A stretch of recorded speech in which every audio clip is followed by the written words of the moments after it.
श्री सीताराम शिखावस्थी के चैनल में आप सभी का स्वागत है। मैं हूं शिखावस्थी। आज इस वीडियो में हम सभी लोग अनंत चतुर्दशी या अनंत चौदस व्रत कथा को सुनेंगे।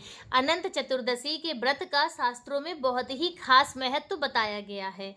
अनंत चतुर्दशी पर भगवान विष्णु के अनंत स्वरूप की पूजा होती है और हाथ में 14 गांठ वाला धागा बांधा जाता है। ऐसा करने से भगवान विष्णु के साथ में माता लक्ष्मी भी प्रसन्न होती हैं।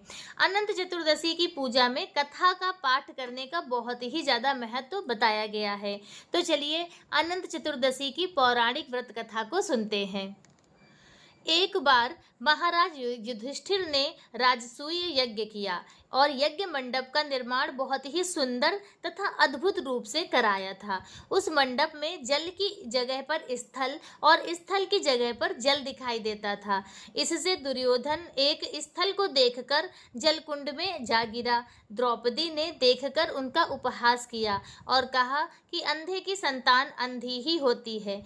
इस कटु वचन से दुर्योधन बहुत आहत हुआ और इस अपमान का बदला लेने के लिए उसने युधिष्ठिर को धुत अर्थात जुआ खेलने के लिए बुलाया और छल से जीतकर पांडवों को 12 वर्ष का वनवास दे दिया।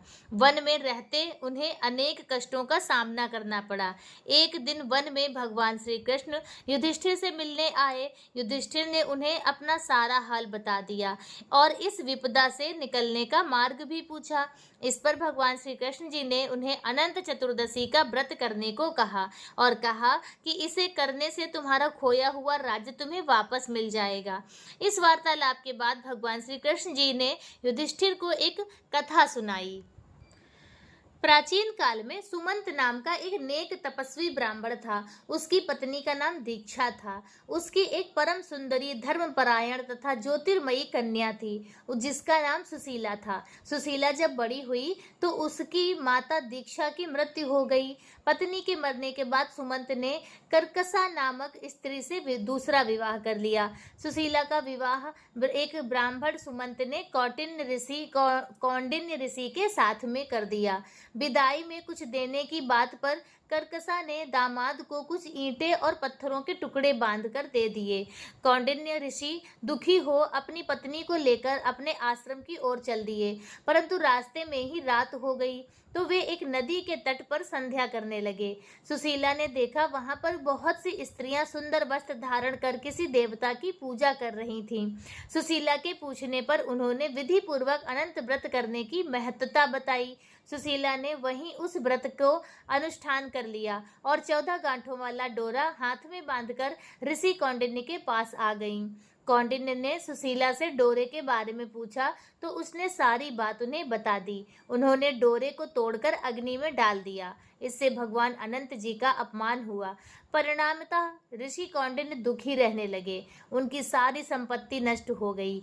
इस दरिद्रता का उन्होंने अपनी पत्नी से कारण पूछा तो सुशीला ने अनंत भगवान का डोरा जलाने की बात कही। तत्पश्चात उन्होंने पश्चाताप करते हुए ऋषि कौंडिन्य अनंत डोरे की प्राप्ति के लिए वन में चले गए। वन में कई दिनों तक भटकते भटकते निराश होकर एक दिन भूमि पर गिर पड़े। तब अनंत भगवान प्रकट होकर बोले, हे कौंडिन्य, तुमने मेरा तिरस्कार किया था, उसी से तुम्हें इतना कष्ट भोगना पड़ा। तुम अब दुखी ना हो। अब तुमने पश्चाताप कर लिया है। मैं तुमसे प्रसन्न हूँ। अब तुम घर जाकर विधि पूर्वक अनंत व्रत करो। 14 वर्ष पर्यंत व्रत करने से तुम्हारा दुख दूर हो जाएगा। तुम धन धान्य से संपन्न हो जाओगे। कौंडिन्य ने वैसा ही किया और उन्हें सारे क्लेशों से मुक्ति मिल गई।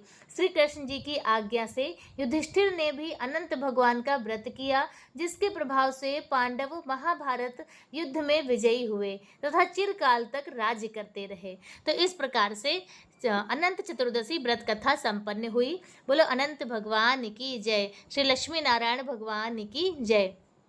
तो इस प्रकार से कथा संपन्न हुई। कथा कैसी लगी कमेंट करके जरूर बताएं और अनंत भगवान का जयकारा कमेंट बॉक्स में जरूर डालें और वीडियो को लाइक भी करें। मिलते हैं दूसरे वीडियो में किसी दूसरी जानकारी के साथ। तब तक के लिए श्री सीताराम।